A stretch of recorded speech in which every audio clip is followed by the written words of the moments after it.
My name is Dawn Ramsey. I am the mayor of the beautiful city of South Jordan. Trent Staggs, Riverton Mayor. I'm Christy Overson, Mayor of Taylorsville. My name is Andy Bierman. I'm the new mayor of Park City. My name is Katie Witt, and I am the mayor of Kaysville, Utah. Bill Wright, I'm the mayor of Payson City. My name is Kelleen Potter, and I'm the mayor of Heber City. Jim Riding, the mayor of West Jordan City. I am Debbie Wynn, and I am the mayor of Tooele City.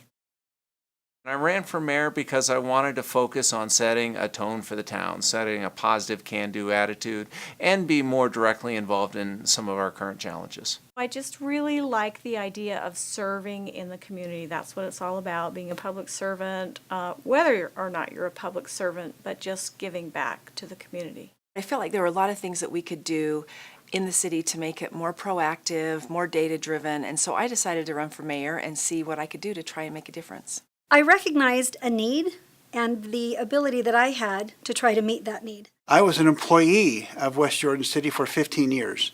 But, well, if I'm going to retire, maybe I should just take the opportunity to see if I can make a difference as well.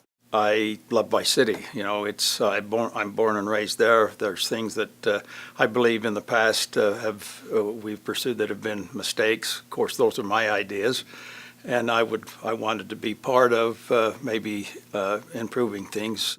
I get to the point where I can't not run for a position if I see where I can make a difference. I felt like I had some real innovative solutions and the ability to really drive an agenda that I thought our residents want.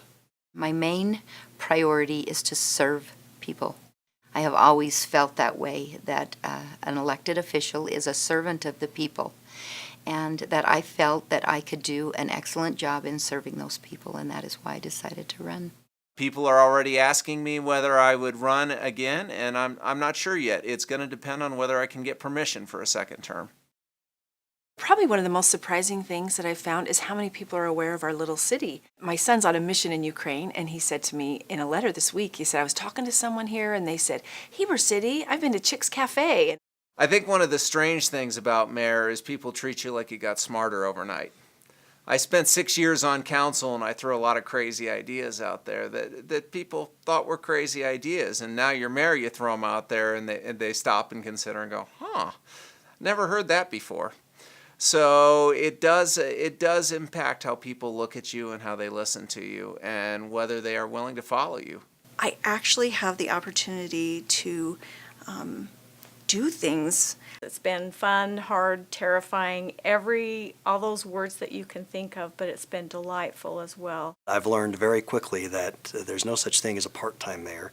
You get paid part-time, but it is a full-time job. I don't know how someone that's not retired, which I am, would be able to do the job as efficiently as it needs to be done. It is not just during the day that I work, but I work in the evenings, like I say, attending events and other meetings and things that I need to go to, and I think that's what I've been most surprised about is the demand of my time.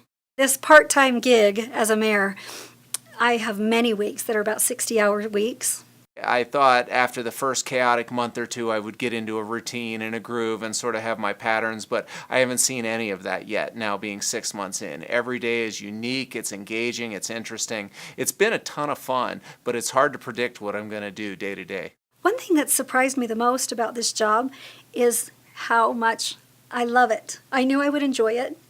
I knew there were parts of it that would be hard, but I don't know that I realized how much I would love it. I don't know that there's been anything funny. I joked with our council that I was considering having an orange cone added to our city logo because that's pretty much all you see when you drive through our city right now.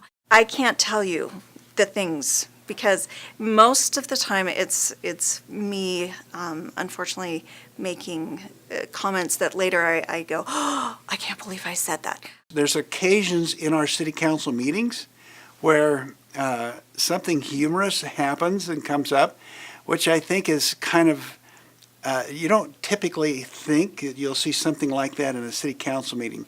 Having a little 5-year-old want to have my cowboy hat, he wanted to dress up as the future mayor, right, for Halloween. A lot of complaints about the post office, and if I say, well, that's federal government, people say, well, you're the mayor. The constituents think that I can make lots of changes, even for residents that don't live in my city. I got a text that said, my next door neighbor, 15 or 16-year-old young man, has a bit of a crush on you and has a picture of me taped to the bottom of his skateboard. So there's all these stickers, skateboard brand stickers and music stickers, and a picture of me. Somebody maybe can give me some advice on how to handle this. Let me think on that one.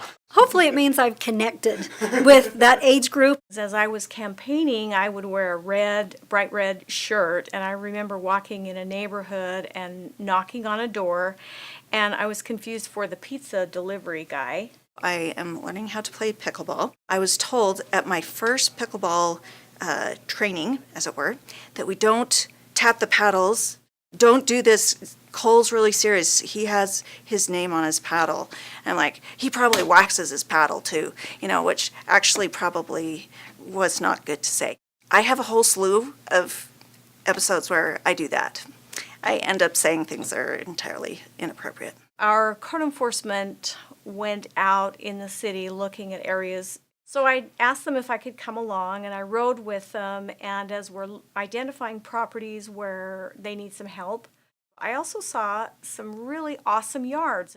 There was a newspaper article printed about that and about me. This is the American dream in a community where the mayor jumps out of the car. Well, actually, she referred to me as an old lady jumping out of a car. So, okay, maybe I'm an old lady, but you know what? I care about the community. I was born and raised in Tooele, so I'm known by a lot of people. So the joke is, what do we call you? Do we call you Debbie? Do we call you Madam? Do we call you Mayor? And then even worse than that is, what do they call my husband? Because, of course, he's not the first lady. He's not the first. He said, I don't really like the first man. Somebody called him First Dude. So he said, I'm good with that. So now we call him the First Dude. We're doing serious business, but we don't take ourselves too seriously.